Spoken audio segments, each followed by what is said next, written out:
ముందుగా అందరికీ వసంత పంచమి శుభాకాంక్షలు. ఈ వసంత పంచమి దుర్ముఖి నవ సంవత్సరం 2017లో ఫిబ్రవరి 1న జరగనున్నది.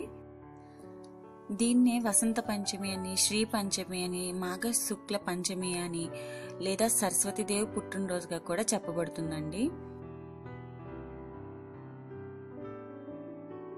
మన ఈ సరస్వతి మందిరం తెలంగాణ రాష్ట్రంలో బాసర అనే ప్రాంతంలో ఉందండి. ఇది ఆదిలాబాద్ జిల్లాలో ఉంది.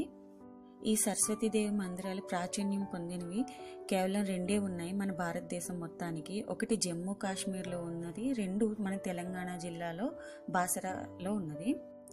అసలు సరస్వతీదేవి ఇక్కడ ఎలా వెలిశారు అనే దానికి కథ చూస్తే, మహర్షి వ్యాసుడు మహాభారత యుద్ధం తర్వాత దక్షిణం నుండి ఉత్తరానికి పయనిస్తూ దండకారణ్యం దగ్గర ఆగిపోయారట. ఆ స్థలము తన నిత్య దైవారాధనకి అనువుగా ఉండే ప్రాంతంగా తలచి అక్కడ కొలువై ఉన్నారట.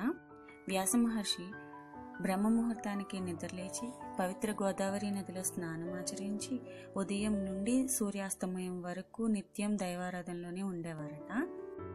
ఆయన అలా ప్రార్థనలో ఉండగా ఒకరోజు సరస్వతీదేవి ఆయనకి కనిపించి, నువ్వు గోదావరి స్నానం చేసి 3 గుప్పెళ్ళ ఇసుకను తీసుకొచ్చి 3 మూర్తులుగా ప్రతిష్ఠించు, ఒకటి లక్ష్మీదేవి, ఒకటి సరస్వతీదేవి, మరొకటి కాళీదేవిగా పేర్లు పెట్టు అని చెప్పారట.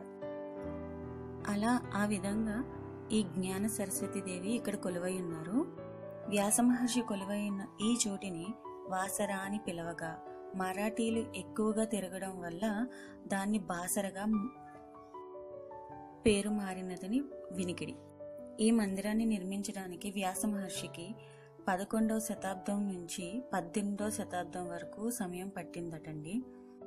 ఇందులో మరో విశేషం ఏంటంటే,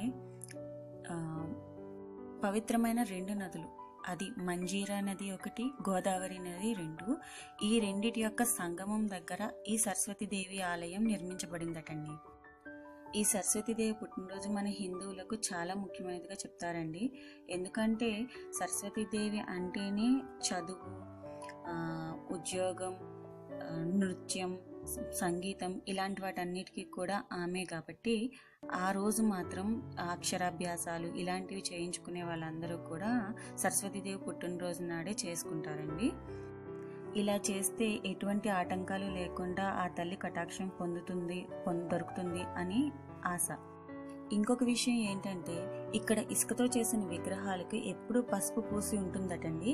ఆ పసుపు రవ్వంతైనా మనం నోట్లో వేసుకుంటే ఎటువంటి మందబుద్ధి ఉండకుండా ఉంటుందటండి.